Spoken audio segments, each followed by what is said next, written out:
The thing about working the night shift at Mercy General is that you stop expecting anyone to say thank you.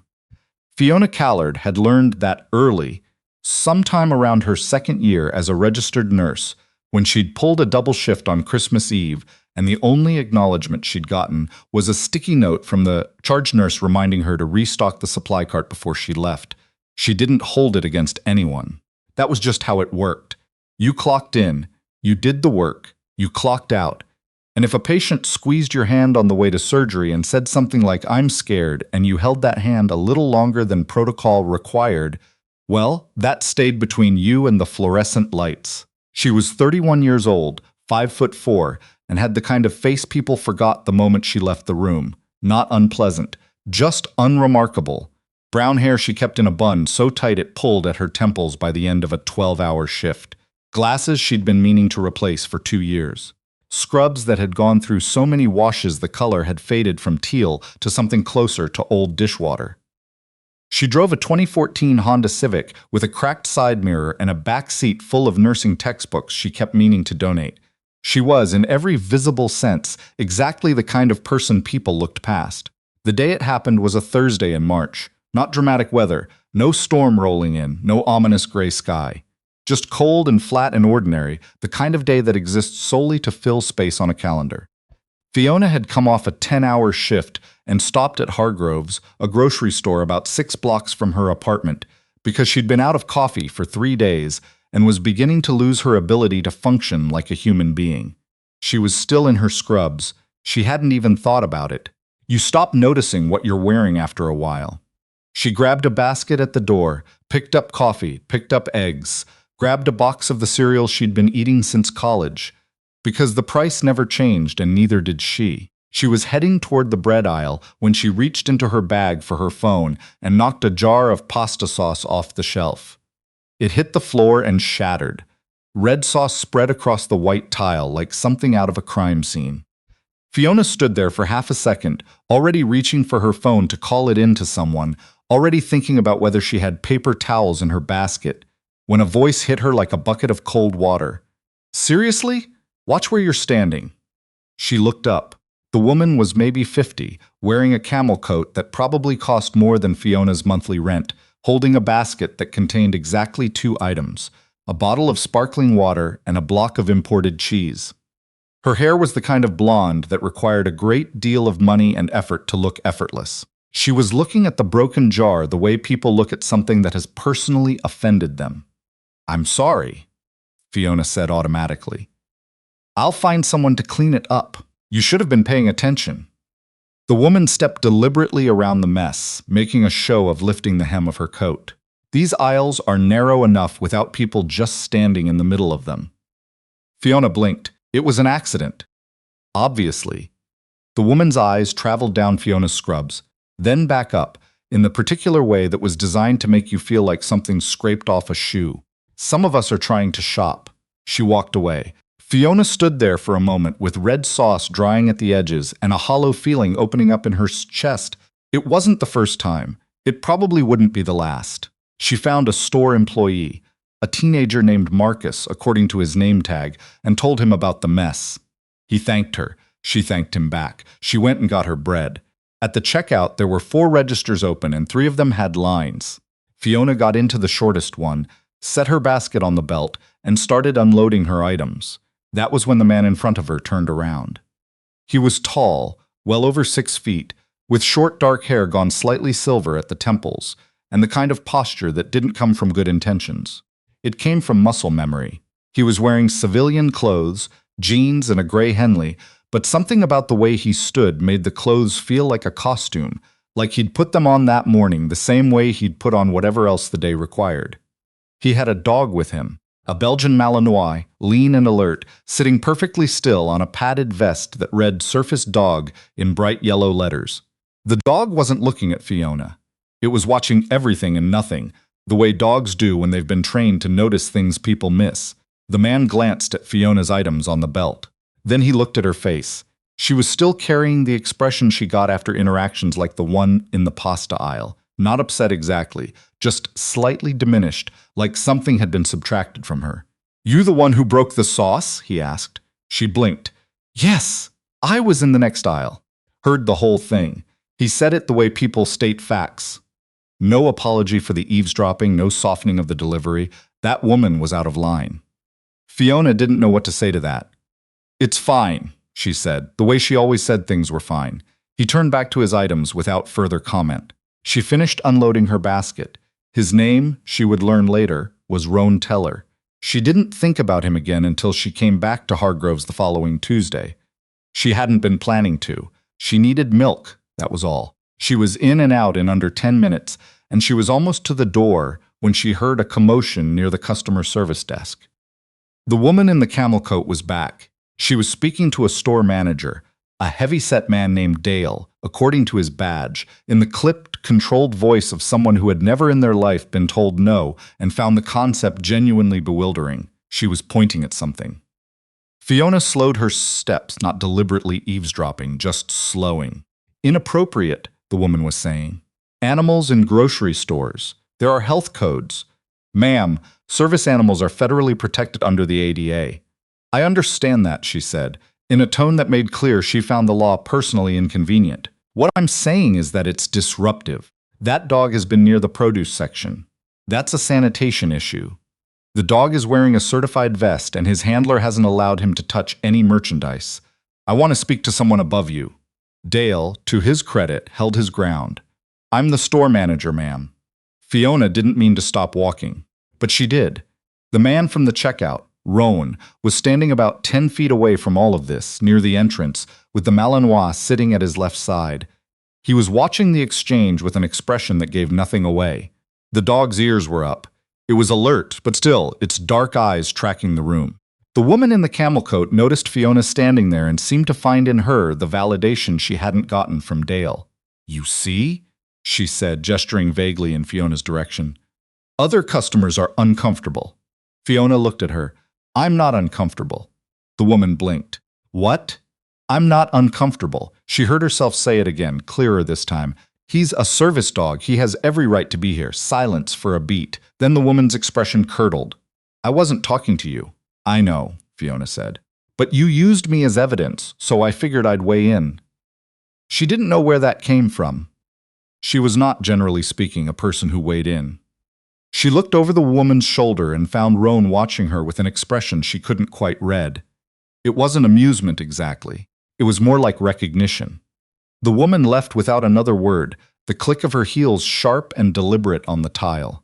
Dale muttered something that Fiona could only describe as grateful and retreated toward the back office. Fiona stood there, milk in hand, heart beating slightly faster than she'd like. Roan walked over. You do that a lot? He asked. No, she said honestly. That was probably the first time. He studied her for a moment, then extended a hand. Roan Teller Fiona Callard. The dog looked up at her calmly. She didn't reach out to pet it. She knew better than to touch a working dog without asking. Can I? She asked. Roan nodded. His name's Wager. He doesn't bite unless I tell him to. She scratched behind Wager's ears and the dog leaned into it with dignified appreciation. What kind of service does he do for you? PTSD. Mostly he knows when things are about to get bad before I do. Roan said it the way he said everything. Direct, no editorial. I don't make a habit of explaining that to strangers, but you earned it. She looked up. I didn't do anything. You said what was true when it cost you something, he said. That counts. She ran into him a third time at the VA clinic on Whitmore Street, where she'd been volunteering on her days off for the past 2 years. She was doing intake paperwork when she glanced up and saw him sitting in the waiting area with Wager at his feet and a form on his knee that he was filling out with the focused, unhurried patience of someone who had waited in a great many lines in their life. You volunteer here? He asked when she called his name. 2 Saturdays a month, she said. How long? About 2 years. He looked at her with that same unreadable expression. You work double shifts at a hospital and volunteer at the VA on your days off. Someone has to. A lot of people decide it doesn't have to be them. She didn't have a response to that. She went through his intake. He answered every question with precision. No hedging, no deflection. When she asked about sleep, he said 4 hours on a good night. When she asked about the nature of the episodes, he described them the way he might describe weather patterns. Factual, observable, present. You're good at this, he said when they were done. Which part? listening without flinching. She handed him back his forms. I work a pediatric oncology floor 2 nights a week. I learned not to flinch. Something shifted in his face, so briefly she almost missed it. That's a hard floor. They're all hard, she said. That one you just do differently. He nodded slowly.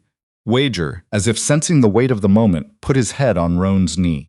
They started running into each other the way you do when two people occupy the same small radius of the world, and stop pretending the encounters are coincidental. Coffee at the place on Alderman Street, where the cups were too big, and the music was always slightly too loud. A walk along the river path where Wager moved through the world like he owned it, and Roan walked beside him with the particular ease of a man who had learned to take peace where he found it. She learned things about him in increments. Former Navy SEAL, 8 years, 2 deployments. Now a contractor for a security firm that she understood was deliberately vague in its description. He'd had Wager for 3 years, trained together at a program in Colorado. He ran at 5 in the morning not because he liked it, but because it was one of the things that kept everything else manageable. He ate the same breakfast every day, eggs and black coffee, and had no strong opinions about anything that wasn't worth having strong opinions about. He asked her questions too, about her family. She'd grown up in Tulsa, younger of 2 sisters, parents still married, and deeply proud of a daughter who was a nurse in a way that hadn't entirely translated into understanding what nursing actually cost. About what had made her choose pediatric oncology specifically, she told him about a patient she'd had at 24, a 7-year-old girl named Emma who had held her hand through a procedure and then asked her, very seriously, if nurses got to keep any of the IV bags because she thought they looked like little pillows. She told him that story and laughed, and then her eyes went slightly wet and she blinked it away. You loved that job before you knew you loved it, Roan said. Yeah, she said. I think that's right. He was easy to talk to in the way that very self-contained people sometimes are. He didn't rush to fill silences. He didn't offer opinions on things he hadn't thought about. When he said something, it meant something. She wasn't sure when she started thinking about him in between the times she saw him. She noticed, eventually, that she was. The incident happened on a Saturday morning in April at the farmers' market on Grove and 10th. Fiona had been going to that market for years. She liked it the way she liked most things, steadily, without drama. There was a woman who sold honey from her own hives and always remembered that Fiona preferred the wildflower. There was a bread vendor who gave her an extra roll without comment if she looked tired, which was often. She had her cloth bag over one shoulder and her coffee in hand when she saw a child, a boy maybe 4 years old, sitting on the ground near the entrance, crying. Not panicked crying, not hurt crying. The particular kind of lost crying that happens when a small person has looked up and realized the adult they were holding on to is no longer there. She crouched down immediately. Hey buddy, what's your name? He looked at her with enormous, wet eyes. Theo. Okay, Theo. I'm Fiona. I'm a nurse. Do you know what that means? He shook his head. It means I help people who need help. Did you lose someone? My grandma, he said, with the devastation of someone reporting a catastrophe. She stayed crouched and looked around. People were passing by at the particular pace of people who have decided that someone else will handle it. Do you know what she looks like?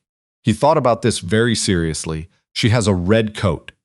Fiona stood, keeping hold of Theo's hand, and scanned the crowd. The market was busy, 50 or 60 people moving through the stalls in no particular order. She saw a red coat near the honey vendor, a woman who had stopped and was turning, and whose face, when Fiona caught it, was the face of someone who has just realized they are no longer holding a hand. She raised her free hand. The woman in the red coat saw her, and something, relief, pure and physical, moved across her face. It was later, when Theo had been returned to his grandmother and the woman was still gripping both his hands and saying, I only looked away for 1 second, I only looked away, that Fiona felt a hand on her shoulder. She turned around. Roan was standing there with Wager, who had his nose lifted slightly as if he'd smelled the emotional residue of everything that had just happened. I saw you spot him, Roan said. From across the market. She shrugged. I was closest. He looked at her for a long moment. Do you ever take credit for things? I take credit for good IV placements. One-handed, probably 2. I'm good, but I'm not a show-off. He almost smiled. It was, she had come to understand, the Roan Teller equivalent of laughing out loud. She found out about what he'd done the way she found out most things about him. Not from him directly, but from a conversation that opened a door he'd left unlocked. She was at the VA clinic the following Saturday, and one of the other volunteers, a retired Army medic named Birch, who had no filter and an extensive working knowledge of every veteran who had ever walked through the door, mentioned Roan in passing. "You know Teller?" Birch asked. "I've run into him a few times," Fiona said carefully. Birch nodded slowly. "Good man, real good man, he doesn't talk about it, but he ran back into a structure, a collapsed building after an IED during his second deployment. Got 2 guys out. Third one, he stopped, shook his head. Third one didn't make it. And the reason Teller doesn't sleep more than 4 hours is that in those 4 hours, he goes back every time." Fiona absorbed this quietly. "He doesn't talk about it," Birch said again. "I know," she said.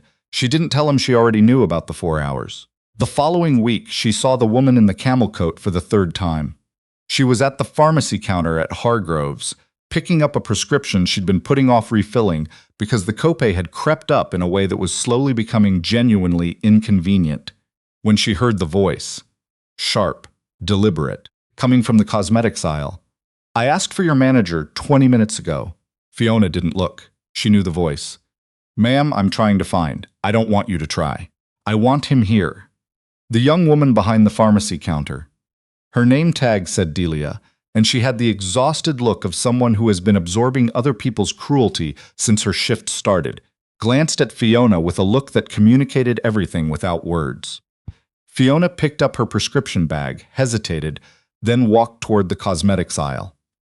The woman in the camel coat was standing in front of a display, holding a bottle of something, and addressing a stock clerk who looked about 19 and was trying to keep his face professional and not quite succeeding. A second employee, older, manager type, visibly stressed, was walking up from the far end of the aisle. "There you are," the woman said to the manager. "I want to discuss your return policy. I purchased this product 2 weeks ago and it's defective." "I understand," the manager said. "If you have the receipt..." "I don't have the receipt. I shouldn't need to keep receipts when I spend this kind of money in your store." The manager took a breath. Fiona watched his face do the particular calculation that people in service jobs do when they're deciding between what's right and what will end the conversation fastest.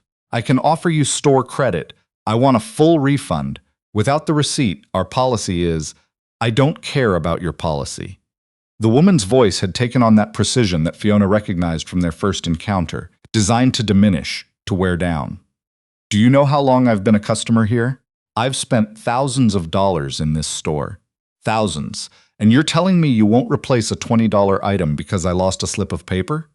The manager's face was the face of a man who could not afford to lose this job.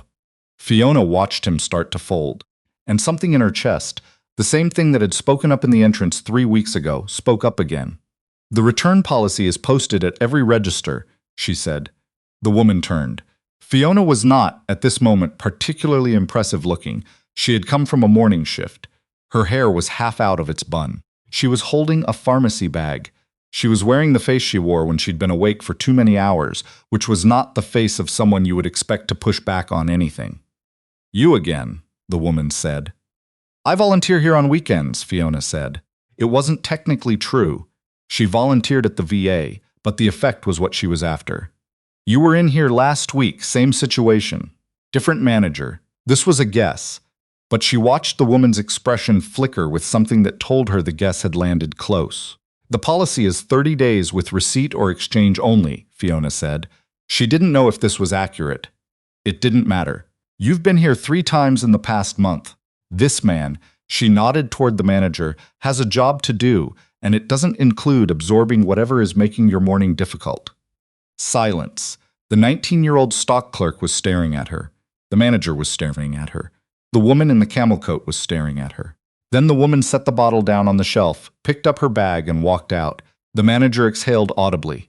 "Thank you," he said, genuinely. "Thank you." "She's been in here before?" Fiona asked. He nodded. 4 times this month. Different items, different complaints, same. He paused, searched for the word, energy. "Do you want me to write down what just happened, in case it's useful to have on record?" He looked at her like she had offered him something he hadn't thought to ask for. "Yeah," he said.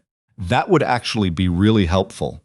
She was in the parking lot, sitting in her car, writing down what she could remember while it was fresh, when there was a knock on her window. She looked up. Roan was standing outside with Wager, in the particular way he stood that meant he'd been there for a moment and hadn't wanted to startle her. She rolled down the window. "Were you in there?" she asked. "Came in for coffee." He had a paper cup in one hand. Saw most of it. Good timing or bad timing, depending on how you look at it. "Good," he said without hesitation. He was quiet for a moment. "You do know you've now done that 3 times. I'm aware, and each time you've gotten quieter about it. Like you're figuring out that you don't need to be loud to be effective." She looked at him. "Did you just give me a tactical debrief on grocery store confrontations?" "I find patterns interesting." She laughed. A real one, the kind that surprised her. She didn't laugh like that very often. "I think I might be becoming a person who does this," she said. "I'm not sure when that happened. Maybe it didn't happen recently," Roan said. "Maybe it was always there, and you just needed a few reps." She looked out through the windshield at the parking lot, at the ordinary Thursday morning light on the ordinary asphalt. She thought about Theo and his lost crying in his grandmother's red coat. She thought about Marcus the stock clerk and his paper towels. She thought about Delia at the pharmacy counter and the 20 seconds of quiet after she'd walked away. She thought about a 7-year-old girl who had thought IV bags looked like little pillows. "I'm going to be late," she said. "I have a shift." "Yeah." He didn't move from the window. "Fiona." She looked up. "You know that thing you said at the clinic about the pediatric floor? That some floors you just do differently?" He was looking at her with the directness she'd come to expect, the kind that didn't leave room for half-truths. "You do everything differently. You just don't let people see you doing it." She held that for a moment. "I'll see you Saturday," she said. He nodded once, tapped the roof of the car in a gesture that was almost fond. Then he and Wager walked across the parking lot, and she watched them go. The man and his dog, moving through the world with the same unhurried certainty they always had. She sat there for another minute, the engine idling. Then she put the car in reverse and pulled out of the lot. There was a shift to get to. There were hands to hold and IV lines to run and 12 hours of being the person who shows up when the world needs someone to show up. She'd done it for 9 years, and she would do it for many more. Not because it was easy or because it was appreciated in the ways that were visible, but because she was, underneath the faded scrubs and the glasses she never replaced and the hair she never let down. She was the kind of person who stays. She'd always known it. It just took a few reps to let anyone else see it.